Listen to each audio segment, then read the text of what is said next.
Importing an email list to GetResponse is a quick process that allows you to easily build and grow your subscriber base. Here's how to import your email list. Log into GetResponse.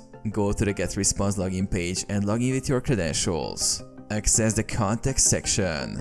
On the dashboard, click on the Contacts tab located in the top menu. Click on Import Contacts.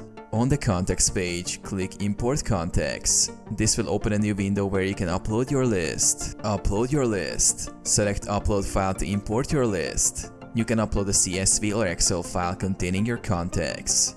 Ensure the file is formatted correctly, with columns for email addresses and any other necessary information. Map your fields. If your file has multiple columns, map each column to the appropriate field in GetResponse to ensure the data is imported correctly. Choose a list. Select the existing list you want to add the contacts to or create a new one. Confirm and import. Review your import settings and click Import.